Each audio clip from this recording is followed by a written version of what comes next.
Autant de thématiques dont nous en avons parlé avec mon invité Woody Bloch. Bonsoir. Merci Bonsoir. d'être sur le plateau. Vous êtes Merci de l'un m'inviter. des deux avocats de la plaignante et de sa famille, premier vice-président de l'organisation juive européenne. Bonsoir, Pauline Rovna, Bonsoir. chef du service police-justice de BFM TV. Maître Bloch, première question, évidemment, elle concerne l'état de santé à la fois physique et psychologique de cette victime dont on rappelle qu'elle est âgée de 12 ans. Comment va-t-elle? Vous avez pu la rencontrer? Je l'ai rencontré évidemment avec ses parents et puis seul avec ma consoeur Muriel Waknin-Melki. Je ne vais pas vous étonner en vous disant qu'elle va mal, physiquement, psychologiquement. Elle a tout subi, cette toute jeune fille.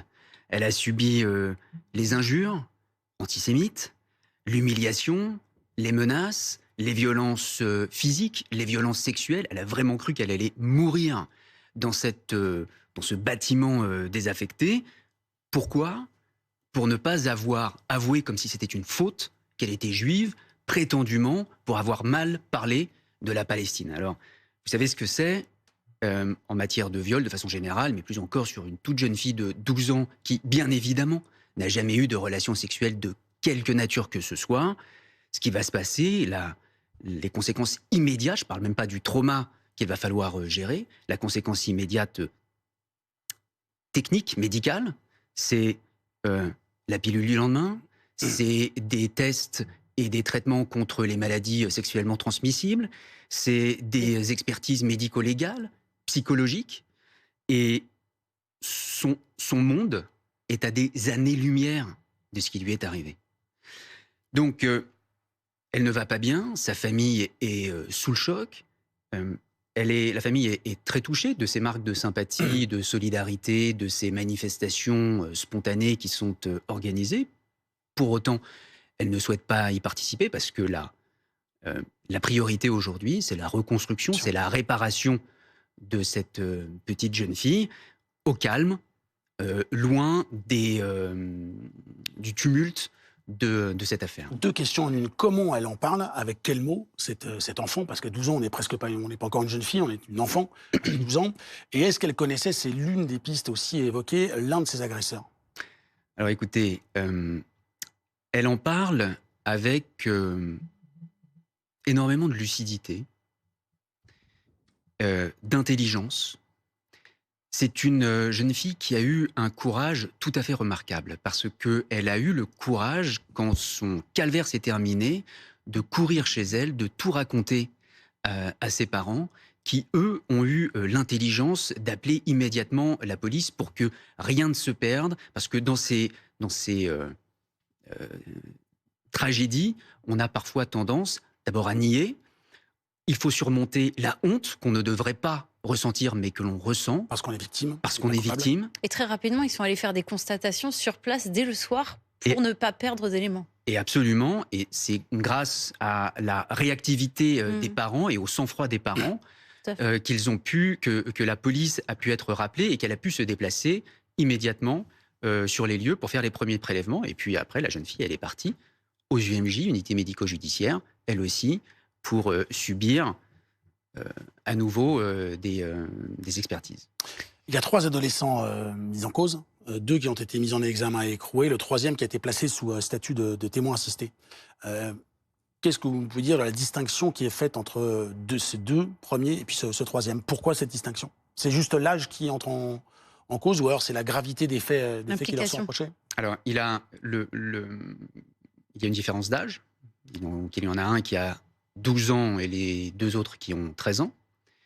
Et ce qui emporte une première conséquence, c'est que avant 13 ans, on bénéficie, c'est la loi, d'une présomption de non-discernement. C'est-à-dire que la loi estime qu'avant 13 ans, on n'est pas capable, on n'a pas la lucidité, on n'a pas la profondeur d'esprit, on n'a pas le recul nécessaire pour savoir ce que l'on fait. Cette présomption de non-discernement, elle n'est pas irréfragable. Ça veut dire qu'on peut la renverser. On peut la renverser s'il y a des éléments au dossier qui permettent de prouver que le jeune de 12 ans savait ce qu'il faisait, voulait le faire, avait l'intention de le faire. Et dans ce cas-là, le juge peut revenir sur ce non-discernement. Est-ce que vous savez ce qu'ils ont déclaré aux enquêteurs lors des premières comparutions, ces 3 jeunes hommes? Est-ce qu'ils ont reconnu les faits et leur implication dans ces faits? Et le caractère antisémite, bien sûr. Moi, je vais vous dire, je suis avocat des parties civiles. Donc, je ne suis pas tenu au secret de l'instruction stricto sensu. Pour autant, je suis tenu au secret professionnel. Je ne vais pas vous dire ce que j'ai pu lire dans le dossier d'instruction. J'observe que beaucoup d'éléments ont fuité dans la presse. Et si l'on en croit à la presse, eh bien, il y a eu des excuses, des regrets. Vis-à-vis à l'égard de la victime? À l'égard de la victime, c'est ce qu'on peut lire dans la presse. Et dans ce cas-là, d'ailleurs c'est ce qu'on peut lire, je crois même, dans le communiqué fait par le parquet de Nanterre. J'ai tendance à penser que lorsque l'on regrette et que l'on s'excuse, c'est qu'on a peut-être quelque chose à se reprocher. L'enquête va établir qui a fait quoi exactement. Et celui qui a 12 ans est soumis au statut de témoin assisté. Pour les faits de viol. Les faits de viol. Mais pas pour les autres. Mais il est mis en examen pour les autres faits. Parce qu'on a lu effectivement des choses, mais est-ce que le caractère antisémite, en quoi il est caractérisé selon vous, et est-ce que ça a une relation avec le profil des agresseurs présumés? Alors, vous savez, là encore, lorsque on lit dans la presse que ce jeune homme, une presse qui a l'air très bien renseignée, que dans l'un des téléphones portables des agresseurs, il y avait un drapeau israélien en flammes, que l'on a reproché à cette jeune fille de ne pas avoir avoué qu'elle était juive, d'avoir mal parlé de la Palestine, ça crée quand même une atmosphère, surtout en ce moment, avec ce que l'on connaît de l'antisémitisme depuis le 7 octobre dernier, cette explosion d'antisémitisme qui est liée directement à la guerre à Gaza. Et donc vous dites que ça pourrait être une juxtaposition de ce qu'ils auraient pu voir depuis le 7 octobre? Eh bien, si l'on en croit à nouveau la presse, un acte de viol aurait été filmé. Moi, ça me fait penser, à titre personnel, aux actes de viol filmés par le Hamas en Israël, dans les kibboutz, le 7 octobre 2023. Des vidéos qui ont été relayées sur les réseaux sociaux. Ces réseaux sociaux sont une véritable poubelle à laquelle tous les adolescents ont accès. Et quand on juxtapose ces réseaux sociaux, quand on juxtapose la campagne électorale abjecte qui a été faite pour les européennes, qui s'est focalisée de la part d'une partie de l'échiquier politique sur Gaza. La France insoumise. L'extrême gauche. Et vous croyez vraiment que ces adolescents de 12 et 13 ans sont sensibles à ces arguments de campagne? Sont perméables? Moi, je vais vous dire, lorsque un député ou un responsable politique se permet de dire des choses, d'accuser Israël de génocide, d'épuration ethnique. C'est plutôt la parole décomplexée alors qui est en jeu. Vous savez, à l'OJE, depuis 10 ans que nous plaidons. C'est l'Organisation juive européenne. L'Organisation juive européenne. Il n'y a pas une plaidoirie dans laquelle on ne dit pas que, après les paroles antisémites, viennent les actes antisémites. Et là, eh bien, la parole décomplexée, l'antisémitisme qui se répand sur les réseaux sociaux dans la société, puisque 1000% d'actes antisémites en plus depuis le 7 octobre 2023, 300% au premier trimestre 2024 par rapport au premier trimestre 2023, eh bien, et c'est pas seulement des dégradations, c'est aussi des agressions physiques. Et là, on est passé à une étape supérieure. Mais ce que vous dites, c'est que vous avez alerté, mais que là, on a franchi un seuil avec il y a plusieurs viols sur une enfant de 12 ans, viol aggravé parce qu'en Réunion est commis par d'autres mineurs. Oui. Et parce que caractère antisémite. Il y a un cumul de circonstances aggravantes. Et la particularité de ce dossier, c'est que la victime est mineure de 12 ans, mais les agresseurs sexuels, les violeurs, sont aussi extrêmement jeunes. Et là, on a passé une étape qui est terrifiante. Est-ce que la victime, dans ses mots, dans ce qu'elle vous a dit, elle a évoqué le caractère antisémite, mais est-ce qu'elle a pris conscience, effectivement, que c'est aussi peut-être parce qu'elle était juive qu'elle était agressée et violée? Est-ce que c'est une crise au-delà des mots? Est-ce qu'elle l'a exprimé comme cela? Elle l'a exprimé comme ça.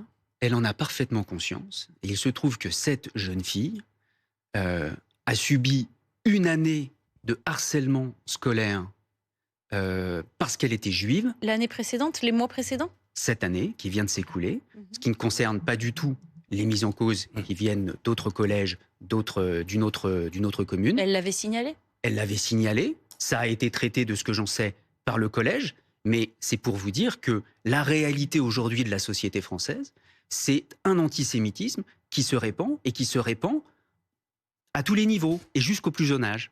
Sur le profil des 3 agresseurs, au moins l'un avait un comportement qui pouvait interroger ou alerter. Est-ce que ceci est quelque chose qui vous a été rapporté sur ce profil de ces trois jeunes enfants?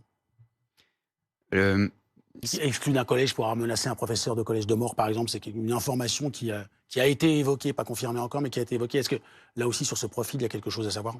Alors, je n'ai pas ces informations, je ne peux pas vous le confirmer ou l'infirmer.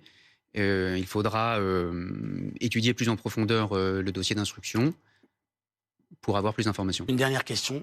Comment on juge et comment on punit, s'ils sont déclarés coupables, des jeunes de 12 à 13 ans qui seraient reconnus coupables d'actions, d'actes aussi graves? Alors, à 12 ans, comme je vous le disais, il y a cette présomption de non-discernement, ce qui signifie une irresponsabilité pénale. C'est-à-dire que la conséquence, c'est rien, pas de mesure, pas de peine, pas de poursuite. Si cette présomption est renversée, alors il peut y avoir soit des alternatives aux poursuites, soit des poursuites, mais ça ne sera pas devant un tribunal pour enfants, ça sera devant un juge des enfants. Avec un minima à suivi, j'imagine, quand même. Avec un minima à suivi, des mesures éducatives. Exactement. Et en ce qui concerne les jeunes de 13 ans, même pour des faits criminels, ils ne sont pas jugés devant une cour d'assises de mineurs, mais devant un tribunal correctionnel pour mineurs. Et là aussi, il y a une atténuation de responsabilité établie par la loi qui limite à la moitié de la durée de la peine maximale. 30 divisé par 2, 15 ans. La peine qui serait prononcée contre des adultes. Et c'est aussi un débat politique de canton. Merci beaucoup, Maître Bloch, d'avoir été avec nous sur le plateau du 80. Merci à vous. Beaucoup, Pauline. Merci.